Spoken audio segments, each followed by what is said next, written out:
दोस्तों, मार्केट में चाहे दाल चावल खरीदते टाइम 10 बार सोचना पड़े, लेकिन जब नमक की बारी आती है तो दिल और दिमाग दोनों एक ही बात कहते हैं कि नमक लेना है तो बस टाटा का ही लेंगे।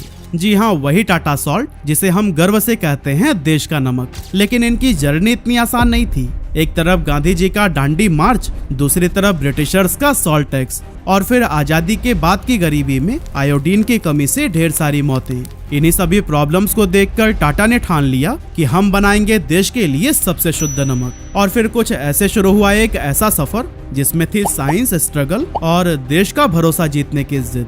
तो चलिए आज हम जानते हैं उस एक चुटकी नमक की कहानी जिसने भारत की सोच बदल कर रख दी। दोस्तों, भारत के इतिहास में नमक को सिर्फ एक इंग्रेडिएंट की तरह नहीं देखा गया, बल्कि ये हमारी आजादी की लड़ाई का सिंबल था, जो अंग्रेजों की गुलामी के खिलाफ जनता की आवाज बन गया था। असल में 1930 में ब्रिटिश गवर्नमेंट ने एक ऐसा नियम बनाया जिसने हर भारतीय को झकझोर कर रख दिया। रूल ये था कि अब तुम अपनी ही जमीन से निकला हुआ नमक यूज नहीं कर सकते। मतलब कि ब्रिटिशर्स ने नमक पर भी टैक्स लगाकर बेसिक राइट्स ही छीन लिया था।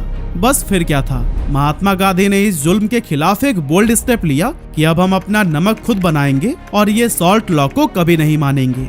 यहीं से शुरू हुआ वो ऐतिहासिक आंदोलन दांडी मार्च, जिसे आज हम नमक सत्याग्रह के नाम से भी जानते हैं। गांधी जी ने साबरमती से दांडी तक करीब 350 किलोमीटर पैदल यात्रा की और समंदर किनारे पहुंचकर अपने हाथों से नमक बनाया। इस आंदोलन ने ब्रिटिश रूल की नींव हिलाकर रख दी थी, जिसकी वजह से हम आजादी के बाद तक नमक बनाने में तो माहिर हो गए थे, लेकिन इसके साथ एक बहुत बड़ी प्रॉब्लम भी थी जिस पर किसी का भी ध्यान नहीं जा रहा था। आयोडीन डेफिशिएंसी, मतलब आयोडीन की कमी। असल में समुद्र से निकाले गए नमक में बहुत कम मात्रा में आयोडीन होता था, जिससे बॉडी की जरूरतें पूरी नहीं हो पाती थी। साथ ही अक्सर लोग खुला हुआ नमक खरीद कर लाते थे, जिसमें मिट्टी, कीड़े और फंगस तक लगे रहते थे, जिसकी वजह से 1980s के टाइम एक ऐसा साइलेंट क्राइसिस पूरे देश में फैल रहा था जो आने वाली पीढ़ियों के लिए बहुत बड़ा खतरा बन सकता था। असल में भारत की जनता, खासकर गांव वाले इलाके, आयोडीन डेफिशिएंसी से बुरी तरह से प्रभावित थे। और ये कोई छोटी मोटी समस्या नहीं थी, बल्कि आयोडीन की कमी से थायराइड ग्लैंड पर असर पड़ता था, जिसके चलते बड़ी पॉपुलेशन में घेंघा जैसी बीमारी काफी तेजी से बढ़ने लगी थी। इस बीमारी में गले की ग्रंथि फूल जाती है और सांस लेने में प्रॉब्लम होती है। और तो और ये बच्चों के ब्रेन डेवलपमेंट पर भी सीधा असर डाल रही थी। कई बच्चों में तो क्रेटिनिज्म यानी बौनापन जैसी सीरियस कंडीशन देखने को मिली, जहां बच्चा न ठीक से बोल पाता था, न चल पाता और शारीरिक व मानसिक रूप से पूरी तरह से अविकसित रह जाता था। यहाँ तक कि प्रेग्नेंट महिलाएं भी इस बीमारी का शिकार थी। उनकी डिलीवरीज अक्सर प्रीमैच्योर होती थी, बच्चे कम वजन के साथ पैदा होते थे और आगे चलकर उन्हें ग्रोथ प्रॉब्लम्स फेस करनी पड़ती थी। ये सब धीरे धीरे एक नेशनल हेल्थ इमरजेंसी बनता जा रहा था। और फिर इसी बीच मिनिस्ट्री ऑफ हेल्थ और वर्ल्ड हेल्थ ऑर्गेनाइजेशन ने एक साथ मिलकर सरकार को एक अर्जेंट रिपोर्ट सौंपी। उन्होंने साफ साफ कहा कि अगर इस क्राइसिस को रोकना है तो फिर हर घर में सिर्फ आयोडाइज सॉल्ट पहुंचाना होगा। लेकिन दोस्तों, चैलेंज ये था कि इसे ग्राउंड लेवल पर इम्प्लीमेंट कैसे किया जाए, कौन लेगा आखिर इसकी जिम्मेदारी, और क्या इंडिया में है वो टेक्नोलॉजी और एक्सपीरियंस। उस समय श्री एन.डी. तिवारी, जो इंडिया के इंडस्ट्री मिनिस्टर थे, उन्होंने एक ऐसा कदम उठाया जो कि आज भी एक इंस्पिरेशन है। असल में इस प्रॉब्लम को डिटेल में जानने के बाद से वो पहुंचे श्री दरबारी सेठ के पास, जो कि उस समय टाटा केमिकल्स के हेड थे और साथ ही जे.आर.डी. टाटा के बेहद करीबी दोस्त भी। तिवारी जी ने दरबारी सेठ से पर्सनली रिक्वेस्ट की, सर प्लीज आप इस प्रॉब्लम को सीरियसली लीजिए और इस देश को कोई रास्ता दिखाइए। अब ये कोई सिंपल टास्क तो था नहीं, बल्कि इसके लिए टाटा को एक ऐसा सॉल्ट बनाने की जरूरत थी जिसमें साइंटिफिक एक्यूरेसी के अकॉर्डिंग आयोडीन मिक्स किया गया हो। लेकिन इसके लिए ना तो इंडिया के पास सही टेक्नोलॉजी मौजूद थी और ना ही ऐसा कोई पास्ट एक्सपीरियंस। और सबसे बड़ा चैलेंज, सरकार ने सैंपल तैयार करने की टाइमलाइन रखी थी सिर्फ 1 महीना। अब टाटा के पास में 2 ऑप्शंस थे, या तो मना कर दो या फिर एक इम्पॉसिबल लगने वाले काम को पॉसिबल बनाकर दिखाओ। किसी भी बिजनेस लीडर के लिए ये एक ऑलमोस्ट इम्पॉसिबल मिशन था, लेकिन टाटा कभी भी सिर्फ एक बिजनेस ग्रुप थोड़ी न रही है, वो हमेशा से रहा है देश के डेवलपमेंट का हिस्सा। इसीलिए सेठ जी ने बिना एक दिन भी वेस्ट किए टाटा केमिकल्स की पूरी टीम को एक्शन में ला दिया और फिर दिन रात काम करके उन्होंने अपने वादे के मुताबिक 1983 में पहली बार आयोडाइज सॉल्ट का सैंपल तैयार किया। यह नमक टाटा के लिए सिर्फ एक नया प्रोडक्ट नहीं था, बल्कि ये थी नेशनल ड्यूटी, जिसे कि देश हित में बनाया गया था। लेकिन दोस्तों, टाटा के लिए अभी ये काम खत्म नहीं हुआ था, क्योंकि एक प्रोडक्ट बनाना तो आसान है, लेकिन उसे पूरे देश तक पहुंचाना एक अलग ही लेवल का चैलेंज होता है। और इसके लिए सबसे पहले जरूरी था एक ऐसी स्ट्रैटेजिक लोकेशन चुनना जहां प्रोडक्शन प्रोसेस में कोई भी प्रॉब्लम फेस न करना पड़े। काफी सोच विचार, रिसर्च और एनालिसिस के बाद सेठ जी ने गुजरात जामनगर जिले के मीठापुर को चुना, जो कि एक कोस्टल एरिया है। और यहाँ न सिर्फ सॉल्ट और सी वाटर की भरपूर उपलब्धता थी, बल्कि रॉ मटेरियल्स की सप्लाई भी यहाँ आसानी से हो सकती थी।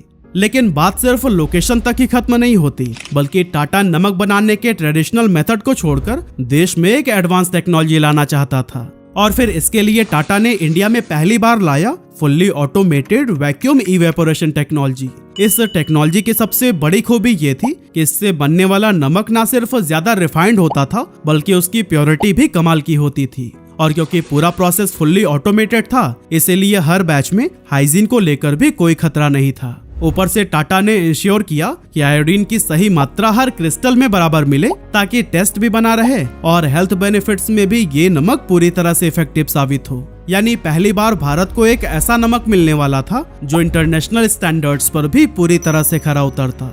लेकिन दोस्तों, ये सब जितना कहना आसान था, करना उतना ही मुश्किल। उस समय भारत में इतनी एडवांस मशीनरी और टेक सिस्टम्स को चलाने वाले एक्सपर्ट्स लगभग न के बराबर थे। इसीलिए टाटा ने बाहर के देशों से कई सारे इंजीनियर्स को बुलाकर इंडियन वर्कर्स को महीनों तक ट्रेनिंग दिलाई। लेकिन फिर टेक्नोलॉजी और ट्रेनिंग के बाद सबसे बड़ा चैलेंज था आयोडीन की मात्रा परफेक्ट रखना, क्योंकि कम हुआ तो फायदा नहीं होगा और ज्यादा हुआ तो हेल्थ को नुकसान भी हो सकता है। इसीलिए टाटा ने हर एक बैच को साइंटिफिक तरीके से टेस्ट करना शुरू किया। बैच बाय बैच हर सैंपल को सावधानी से मेजर किया गया, ताकि हर बार एकदम एक्यूरेट रिजल्ट मिले। और दोस्तों, ये उस टाइम पर हो रहा था जब ज्यादातर कंपनीज R&D पर खर्च करने से बचती थी। लेकिन टाटा ने कहा, ये खर्चा नहीं, देश पर इन्वेस्टमेंट है। और उन्होंने रिसर्च, टेक्नोलॉजी और हाइजीन पर खुलकर इन्वेस्टमेंट किया।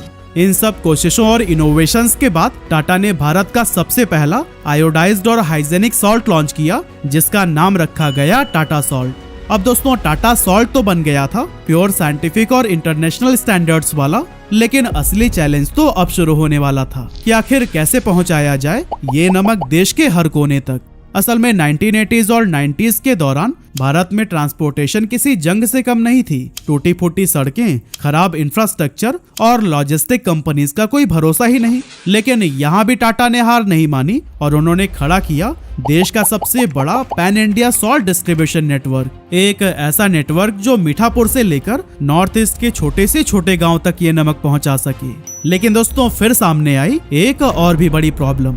इंडिया जैसे ह्यूमिड देश में जब सॉल्ट खुला भेजा जाता था तो ट्रक या ट्रेन में नमक अक्सर गीला हो जाता, उसमें लम्प्स पड़ जाते थे और उसकी प्योरिटी पूरी तरह से खत्म हो जाती थी। और फिर इसी प्रॉब्लम को देखते हुए टाटा ने भारत में पहली बार 1 किलो का सील्ड पॉलीपैक पाउच वाला नमक बनाया, जिसका हर पैक मॉइस्चर प्रूफ और सील्ड था।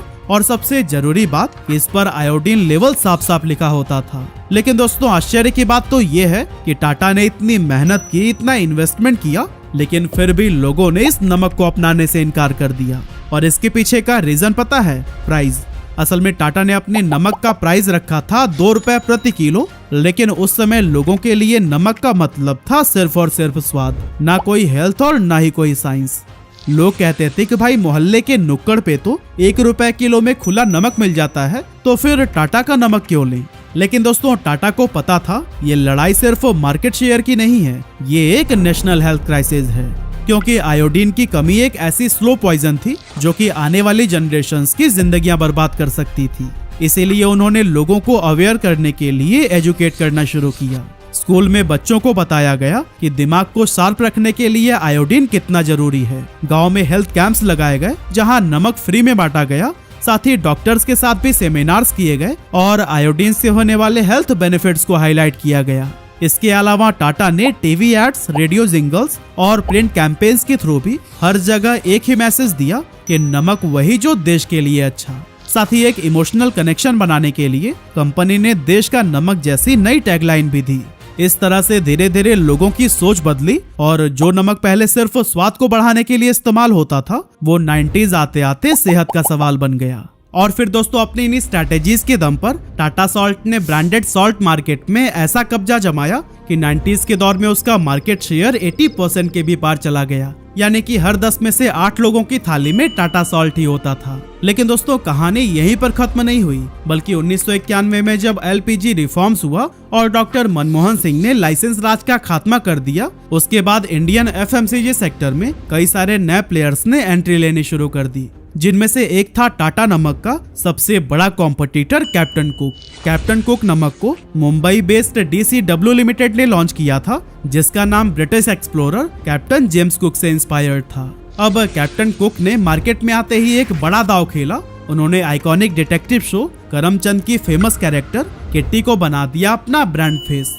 टीवी पर जब किटी ने कॉन्फिडेंटली कहा कैप्टन कुक है वही जो आपके मनपसंद नमक में नहीं, इसमें है वही जो आपके मनपसंद नमक में नहीं। मैसेज साफ था कि जो नमक अब तक आपका मनपसंद था वो अब आउटडेटेड हो चुका है और नए मार्केट के लिए है कैप्टन कुक।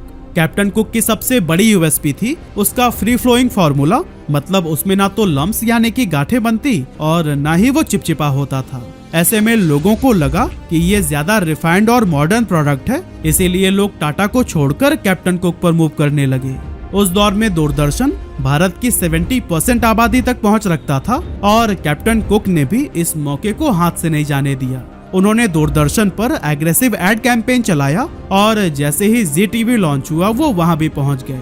ZTV की लो कॉस्ट एड स्लॉट्स को पकड़कर कंपनी ने बहुत ही एग्रेसिवली अपने ब्रांड को प्रमोट किया। जहां टाटा सॉल्ट खुद को सिंपली आयोडाइज सॉल्ट कह रहा था, वहीं कैप्टन कुक ने कहा कि हम न सिर्फ सेहत बल्कि आपकी सहूलियत का भी ख्याल रखते हैं। इन सभी एफर्ट्स के बाद कैप्टन कुक की सेल बढ़ने लगी और शुरुआती दौर में तो कंपनी का दावा था कि हर साल ब्रांड 300% की स्पीड से ग्रो कर रहा था। इसके अलावा सिर्फ 4 सालों में ही ये 100 करोड़ रुपए का ब्रांड बन गया और दोस्तों इसे FMCG की दुनिया में एक ड्रीम डेब्यू माना गया था। लेकिन फिर आई वो घड़ी जब इस चमकते सितारे की रोशनी धीरे धीरे मध्यम होने लगी। असल में कैप्टन कुक ने खुद को प्रीमियम प्रोडक्ट की तरह पेश किया था, इसीलिए जहां टाटा सॉल्ट 2 रुपए पर केजी मिल रहा था, कैप्टन कुक ने अपना प्राइस रखा 3 रुपए पर केजी, मतलब टाटा नमक से सीधा 50% ज्यादा।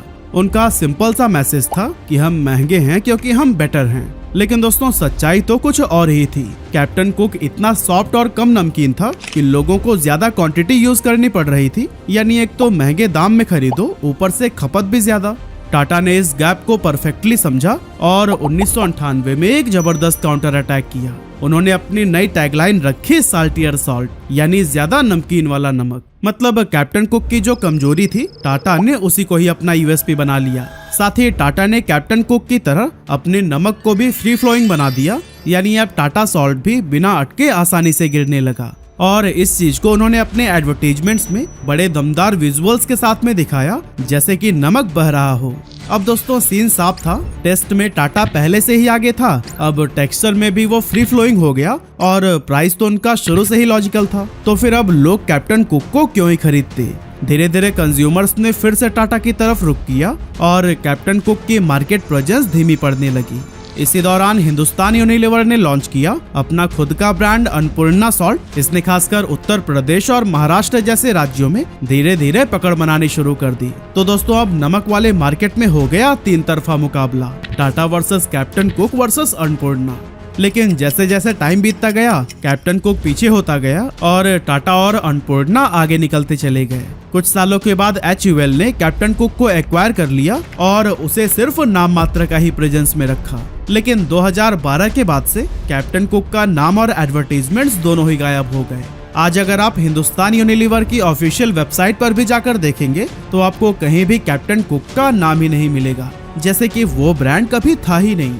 वहीं अन्नपूर्णा सॉल्ट आज भी मार्केट में है, लेकिन कुछ सेलेक्टेड एरियाज तक ही सीमित होकर।